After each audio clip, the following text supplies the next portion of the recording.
Bonsoir à toutes et à tous. Dans l'actualité de ce soir, des kits de petits outillages agricoles et des semences de riz pour les populations de Guéguédou. C'est un geste de gouvernement dans le cadre de la relance post-Ebola sud du pays. Et puis à Bintimodia, c'est tout un village qui sort d'une quarantaine de 21 jours après un enterrement non sécurisé qui s'est déroulé à Kakako. Les échos, c'est dans Guinée Info. Enfin, nous irons dans le Bourré où l'association des griots du Mandin possède désormais un siège flambant neuf. L'édifice a été inauguré récemment du côté de Sigiri. Voilà pour les titres encore une fois. Bonsoir, mais tout d'abord ce communiqué.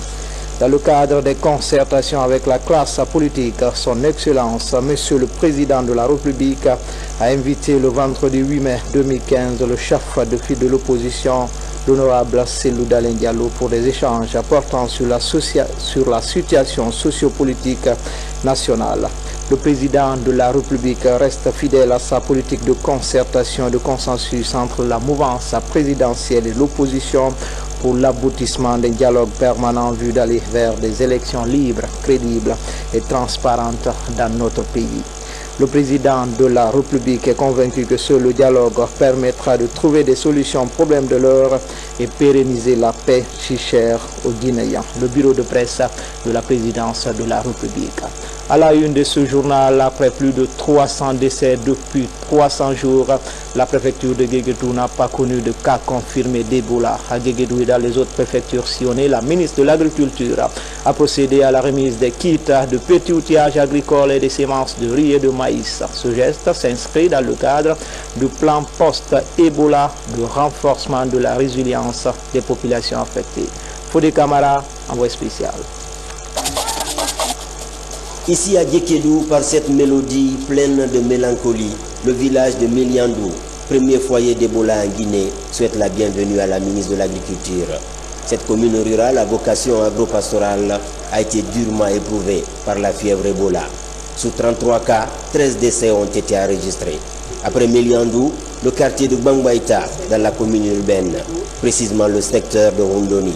Ici, sous les yeux attendris des visiteurs, cette veuve miraculée raconte son récit. À cause d'Ebola, elle a tout perdu, son mari et ses 10 enfants. Elle demande pardon, n'est-ce pas, à la population du village de Rondoni. Pourquoi? Quand le mal a éclaté, le corps médical est venu ici, ils ont désinfecté, on a pris quelques matelas brûlés. Tout cela, elle pense que c'est son fils qui a introduit ici. C'est pour cela qu'elle ne cessera jamais de demander pardon. Après le pardon sollicité par elle, elle demande maintenant au gouvernement et au monde entier de venir en aide dans tous les domaines. À Guéguédou, Kérouané, Beila, Macenta et ici à Lola, précisément à Tio, à 1 kilomètre de la frontière avec le Libéria, les communautés touchées affichent leurs difficultés. Ça et là, au-delà des pertes en vies humaines, autre impact d'Ebola, l'abandon des champs à quelques endroits et la chute des rendements due à l'interruption de l'entraide communautaire. C'est exactement ce type de situation que nous venons soutenir. Ces femmes ont perdu leurs moyens de production, il faut les assister. Ces femmes ont perdu leurs moyens de subsistance, il faut venir les assister. Leur donner de l'argent, c'est bien, leur donner des vivres, c'est bien, mais leur donner la force de rester debout et de continuer à travailler, c'est encore mieux.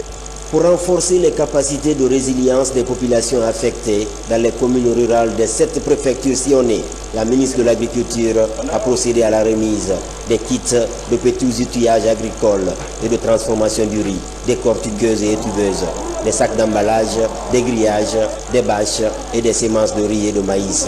Ce programme va toucher plus de 30 000 ménages. Page santé avec la fin de la quarantaine pour les populations du village de Kankako, c'est dans la préfecture, dans la sous-préfecture de Bintimodia. Des personnes contacts ayant participé à un enterrement non sécurisé étaient mises sous surveillance depuis 21 jours. Et au terme de cette période d'observation, aucun signe d'Ebola n'a été notifié. C'est un véritable ouf de soulagement pour ces populations. Sekou Fernand Kourouma. Ce village paisible vient de sortir de la quarantaine. Au motif, une soixantaine de personnes contacts, dont un mort, était suivi à Kankanko. Après les 21 jours, aucun des contacts n'a présenté les signes de la maladie. Face à cette question de santé publique, Kerfala Yansane est venu constater de visu les réalités du terrain.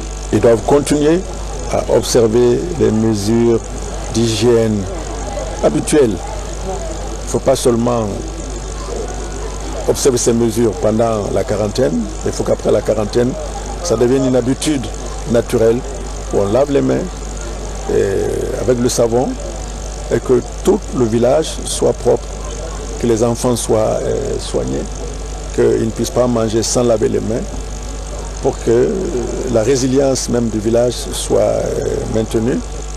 Boké est l'une des régions les moins touchées du pays. Ce résultat est possible grâce à la sensibilisation et les moyens techniques mis à la disposition des services de santé. Depuis le début de l'épidémie, nous n'avons enregistré qu'un seul cas confirmé. C'est un patient qui était originaire d'ici, mais qui a été dépisté à Conakry, qui a été traité et guéri. Les contacts qu'il avait ici, les 58 premiers contacts que nous avons suivis, n'ont pas développé la maladie. À ce jour, nous avons suivi au total 170 personnes contacts dans toute la préfecture. Heureusement, à ce jour, nous n'avons enregistré aucun cas positif autochtone à Boké. Depuis l'apparition de la maladie, Kerfala Yansane est allé plusieurs fois galvaniser les efforts des équipes de lutte contre Ebola. Des réunions techniques avec les sociétés minières, le ministre a rehaussé le moral des populations de la région ainsi que celui du personnel de santé. Une démarche qui a permis à Kankanko de sortir de la quarantaine dans les règles édictées. Depuis notre mise en quarantaine, nous avons été traités correctement.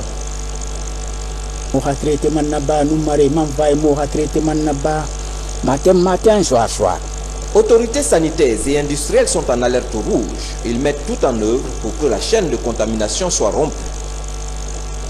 Dans le Nabaya, les jeunes leaders, plus que jamais déterminés à renforcer les mesures de prévention contre le virus Ebola, 150 jeunes leaders viennent de suivre une session de formation sur le leadership et l'esprit de volontariat dans la lutte contre Ebola. C'est une initiative de PNUD en partenariat avec le ministère de la Jeunesse. RTG Kankan et la Fodé Bangali Fofana. L'épidémie à virus Ebola est encore dans notre pays et la situation reste préoccupante. En dépit de toutes les mesures d'hygiène préconisées et les multiples actions de sensibilisation entreprises ça et là par les différents intervenants, la maladie Ebola persiste encore dans certaines zones du pays. Il s'avère indispensable de renforcer les moyens et stratégies de communication pour toucher pleinement la population afin de briser la chaîne de contamination de la maladie. Cette formation de 150 jeunes leaders associatifs venus de toutes les préfectures de la région de Kankan rentre dans ce cadre. Cet objectif vise à renforcer les capacités de ces jeunes-là qui sont des mobilisateurs, des sensibilisateurs de proximité afin que dans leur localité, ils puissent continuer la sensibilisation de proximité. Le PNUD, à travers le programme de volontaires des Nations Unies, dispose d'un répertoire efficace et dynamique d'organisation de jeunes sur lequel il compte s'appuyer pour renforcer l'engagement communautaire, le leadership associatif et l'esprit de volontariat. Le programme des Nations Unies pour le développement PNUD, en collaboration avec son partenaire habituel, le ministère de la Jeunesse et de l'Emploi jeune, s'est engagé à renforcer les capacités de ces jeunes leaders associatifs de la région de Kankan sur les mesures préventives de lutte contre l'épidémie à virus Ebola. C'est le préalable avant leur déploiement auprès des communautés à travers le pays pour une sensibilisation de proximité devant s'étendre au-delà d'Ebola. Nous sommes mardi 5 mai, c'est la journée mondiale de lavage des mains ici à Conakry. La journée a été célébrée au centre hospitalo-universitaire Ignace-Dine. Personnel soignant, cadre du département de la santé et partenaires du système sanitaire ont mis cette journée à profit pour promouvoir le lavage des mains afin de prévenir les maladies infectieuses, y compris Ebola. Commandant Mohamed Kassé, il est le correspondant de la presse militaire. La célébration de la journée internationale de lavage des mains est marquée dans notre pays cette année par l'apparition de l'épidémie à virus Ebola. En dépit de ses conséquences économiques et sociales, cette épidémie a entraîné de nombreux dommages biologiques, physiques et psychologiques à des milliers de Guinéens. L'hygiène des mains tient une place privilégiée. Le personnel a été formé au dosage du chlore. La technique de lavage des mains est régulièrement supervisée à travers les fiches de standard de performance élaborées par JS Piego. Si on lutte pour l'hygiène de main, c'est à cause de ça. On peut couper la transmission, pas seulement de Ebola, des autres 7 maladies avec le potentiel d'épidémie. C'est pourquoi la promotion de l'hygiène des mains est au cœur des préoccupations des cadres du département de la santé.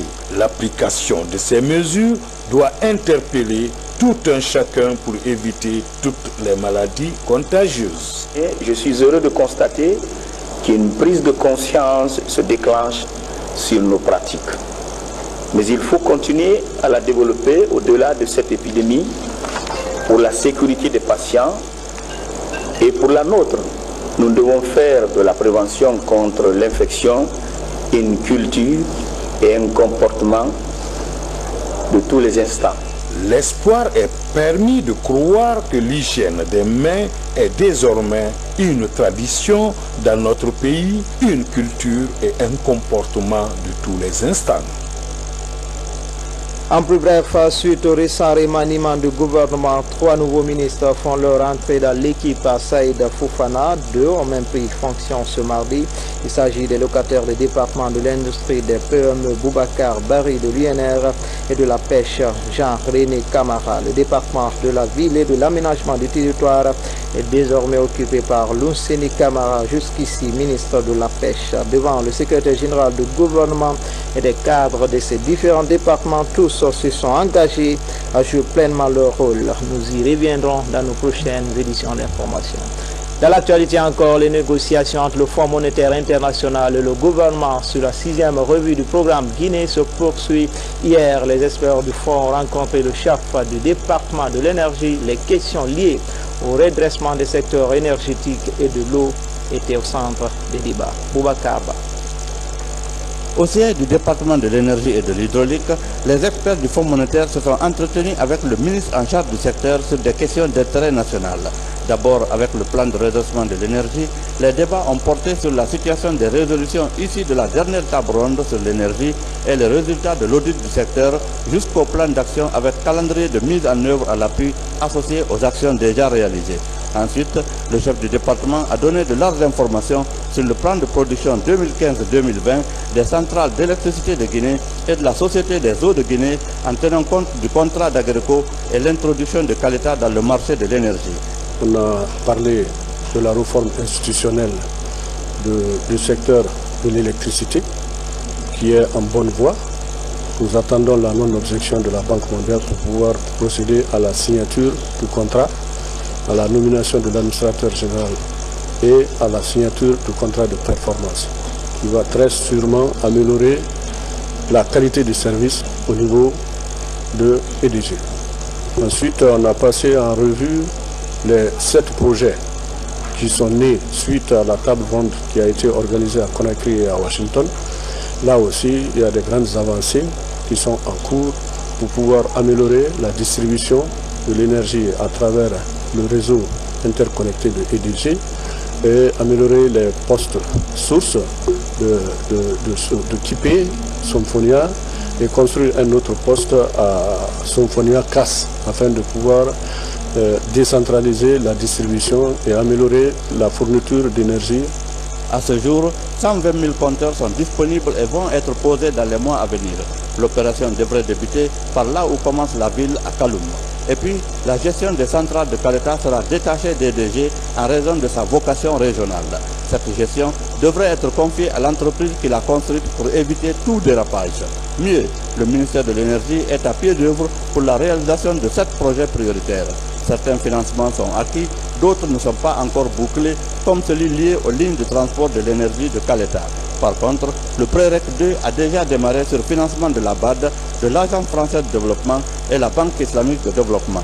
Dans quelques mois, les tarifs d'électricité de Guinée seront réajustés pour une meilleure rentabilité au regard du contrat de gestion signé entre le gouvernement et un opérateur privé. À la Société des eaux de Guinée, l'heure est à la mise en service des camions citernes à eau pour les quartiers en crise d'eau potable de Conakry.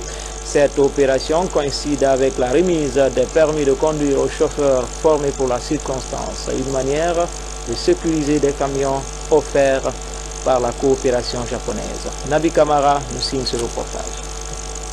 En procédant à la mise en service de ces nouveaux camions-citernes à eau, la Société des eaux de Guinée a remis également des attestations et permis de conduire à 54 chauffeurs. Des chauffeurs formés à l'auto-école AMSI dans le cadre du renforcement des capacités des ressources humaines de la SEC. Ces chauffeurs devront conduire les camions-citernes destinés à desservir les zones en hauteur qui sont en difficulté d'eau potable. Je lance un appel solennel aux jeunes, aux femmes de prendre soin de ces citernes, car ces citernes nous appartiennent. Aujourd'hui, la SEG est soucieuse de la desserte en eau pour la population. Ces camions vous appartiennent, ces camions sont à vous. Quelles que soient les turbulences, quels que soient les problèmes, ces camions doivent être traités de la même façon qu'une ambulance. Donc, je vous demande, paisible population, de protéger avec nous ces camions-citernes alimentaires. Le directeur général de la Société des eaux de Guinée a invité également les chauffeurs à mettre leur connaissance au service exclusif de la société afin de la rendre forte et crédible. À Bofa, forte mobilisation des populations pour réaffirmer leur adhésion au programme de société du chef de l'État. C'était lors d'une mission de travail du chef de gouvernement dans le Rio Pongo. Mohamed Saïd Fofana, en compagnie de la coordinatrice nationale du RPG Arc-en-Ciel, ont transmis le message de paix et de cohésion sociale du professeur Alpha Condé aux populations locales. Reportage à Bofa, Adi Kamara, Kabasouma, Ousmane Souma. Nous sommes à Bofa, à plus de 200 km de Conakry, ville historique qui garde encore certains vestiges de la traite négrière et des traces de l'époque coloniale. Cette ville a arboré ses traits des grands jours pour accueillir le Premier ministre chef du gouvernement accompagné de la coordinatrice nationale du RPG Arc-en-Ciel et des députés de la Basse-Guinée. Cette forte mobilisation de la population de Bofa est le signe d'une fidélité renouvelée au professeur Alpha Condé et à son gouvernement. Volonté longuement exprimée ici par les différents orateurs qui se sont succédés à la tribune. Je puis vous rassurer, Excellence Monsieur le Premier ministre, que les populations de la commune urbaine de Bofa voteront massivement en faveur de notre candidat, le président professeur Alpha Condé, en octobre 2015. Très satisfaite de la qualité de la mobilisation ici à Bofa, la coordinatrice nationale du RPG Arc-en-Ciel a exhorté cette population à resserrer les rangs pour la réélection du professeur Alpha Condé dès le premier tour. Bofa, je suis rassuré que le professeur Alpha Condé aura la victoire écrasante à Bofa. Alors, pour avoir la victoire écrasante, il faudrait que vous vous recensiez. Le recensement a commencé. Il faut que tout le monde se fasse recenser. C'est là où on peut gagner. Quant au Premier ministre chef du gouvernement, il s'est penché surtout sur la promotion des valeurs qui feront que la Guinée soit une destination crédible et rentable avec un flux d'investissement privé capable de consolider les bases d'une croissance forte, durable et inclusive. Comme ici à Bofa, aucun cas d'Ebola n'existe actuellement, le Premier ministre Fofana a exhorté la population à redoubler d'efforts et de vigilance pour éviter d'enregistrer de nouveaux cas tout en observant les règles d'hygiène. Les populations d'ici même ont dit tout ce que le président a fait pour Bofa en si peu de temps. Une des preuves, c'est que nous sommes devant la radio rurale, toute neuve qui vient d'être inaugurée et qui va essayer de diffuser l'information, comme je l'ai écrit, l'information utile, l'information qui va contribuer au progrès social, au progrès économique, au progrès tout court des populations. Et on a cité aussi la création toute récente d'un centre de santé. Il y a que Bofa recèle aussi des potentialités minières en bauxite et en fer. Et comme vous le savez, il y a de grands projets qui sont envisagés et qui vont avoir lieu bientôt. Et il y a aussi d'autres infrastructures qui sont envisagées par rapport à Bofa, quand il s'agit de l'électrification et d'autres et d'autres. Donc tout cela a fait dire aux populations qu'il y a du nouveau, il y a du sang nouveau et les populations ont de plus en plus confiance. C'est ce qu'ils ont promis de restituer très prochainement. Dès après ce meeting, le Premier ministre Mohamed Seyd Fofana a procédé à l'inauguration de la radio communautaire baptisée Fatala, située juste en face de la place des martyrs de Bofa. Cette station est l'œuvre de l'UNICEF. Sa vocation est de diffuser des informations relatives à la lutte contre Ebola et assurer la promotion du monde rural de la localité. En déplacement toujours, le ministre de la fonction publique était récemment dans la préfecture de Kouroussa, parrain de la dite préfecture. Sékou Kourouma est allé échanger avec ses populations sur la situation sociopolitique du pays, des rencontres qui ont permis au ministre Kourouma d'identifier les problèmes des populations locales. Sur les pas du ministre Baba Kouyaté. Le gouvernement guinéen initie des échanges avec les populations à la base sur la situation de l'épidémie Ebola et l'évolution de la vie sociopolitique du pays. Au cours des échanges à Kouroussa, plusieurs difficultés ont été signalées par les citoyens, notamment dans le processus de la révision de la liste électorale pour les élections présidentielles prochaines. Parlant des élections, et à travers les différentes réactions des uns et des autres, il est apparu que le processus de révision des listes électorales connaît des difficultés. D'abord les difficultés liées au démarrage. Et il se trouve que les équipements pour ça, sur les 52 cales, il y a les 8 cales ont commencé dans la commune urbaine. Mais la principale difficulté, c'est l'absence de certains districts très peuplés dans la base de données. À Kouroussa, plus de 9 chantiers sont ouverts en faveur du 57e anniversaire de l'indépendance nationale. Les travaux de reconstruction du commissariat de police et du bloc préfectoral évoluent à la satisfaction des populations. La gare routière moderne de Kouroussa, bâtie sur 1 hectare, est exécutée à plus de 20%. Pratiquement, comme vous le voyez, les travaux, nous sommes à 20% d'avancement des travaux depuis que nous avons commencé. Nous travaillons nuit et jour. La préfecture de Kouroussa pourrait bénéficier d'1 mégawatt du courant électrique d'ici la fin d'année. Une nouvelle qui rassure les Kouroussaka sur le changement prôné par la Troisième République. Religion à présent avec l'ouverture ce mardi à Conakry de la conférence épiscopale de Conakry. Cette rencontre ordinaire des évêques du pays vise à évaluer les activités de l'ensemble des diocèses. Une occasion pour les dirigeants des églises catholiques de débattre sur leur participation à l'édification d'une paix sociale en Guinée. Explication Bernard Tonguino. Ensemble, les charges pastorales de l'église catholique. À la tête des 3 diocèses du pays, les évêques se concertent pour mieux promouvoir l'action de l'église en Guinée. La rencontre s'appelle Conférence épiscopale. C'est la 2e au compte de l'année pastorale 2014-2015. Il s'agira de parler de l'église catholique en Guinée qui évolue dans ses structures de diocèses, de paroisses, de CCB, et de tout ce qui concerne donc, le développement harmonieux religieux et spirituel de ce pays. Pendant 5 jours, ces évêques vont réfléchir sur les problèmes et défis liés à la vie de leur diocèse. Autre sujet à débattre au cours de cette assemblée générale, la participation de l'Église catholique à la construction d'une Guinée paisible.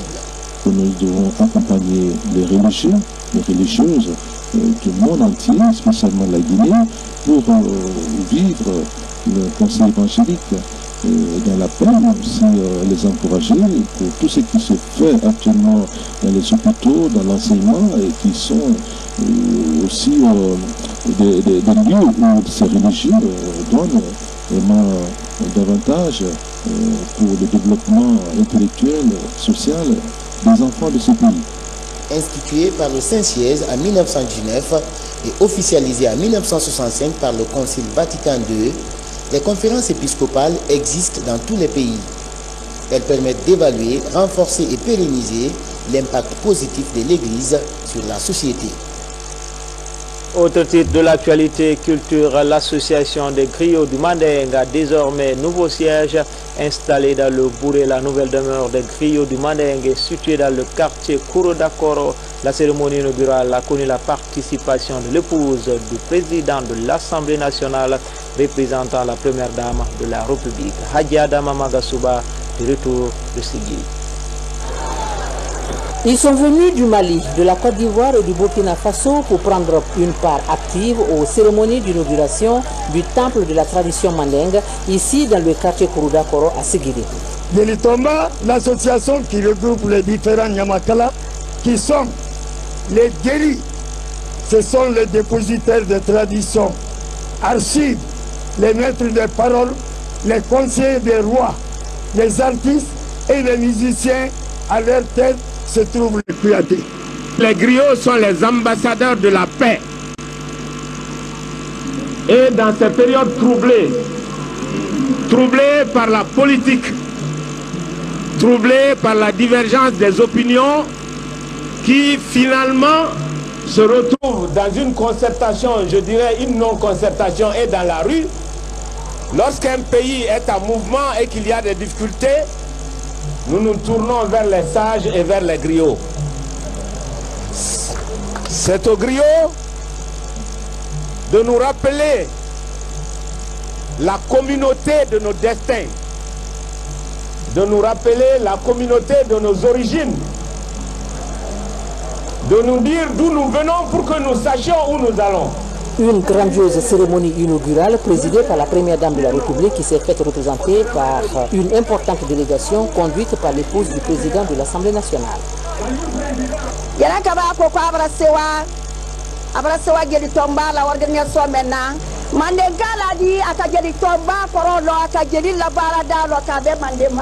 La construction d'un siège du Djeli Tomba a pour objectif de revitaliser les valeurs socio-culturelles de la civilisation mandingue. L'inauguration du centre Djeli Tomba a été colorée par des démonstrations de danse et de chant des griots du vieux mandingue.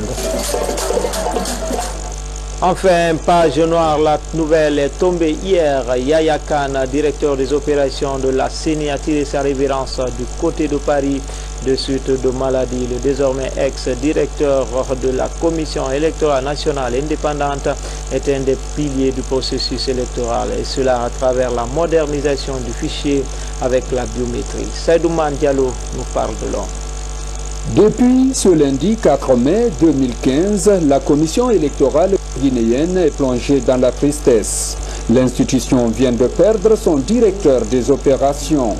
Yaya Khan, âgé de 64 ans, est décédé à Paris des suites de maladie. Cet homme, comme ici lors d'une formation, insistait toujours sur la qualité. Il est donc important de savoir que ça se fait devant eux, avec la satisfaction totale, et que tout le long de cette procédure à huis clos, ils sont restés toujours sur cette ligne. Il laisse un vide au sein de la CENI. Les 24 commissaires sont tous unanimes sur le professionnalisme de cet expert. Diplômé de la faculté de Lyon 2 en méthode informatique appliquée à la gestion, Yaya Khan est l'un des architectes de la biométrie dans notre pays. Il nous quitte, laissant derrière lui 3 enfants et une CENI qui lui restera toujours reconnaissante. Son corps est attendu dans les jours à venir où amis, parents et collaborateurs vont lui rendre un dernier hommage. C'est tout pour les infos. Tout le plaisir a été pour moi de vous servir. Grand merci à vous qui nous suivez à Condé 3, c'est à Kindia et partout dans le monde.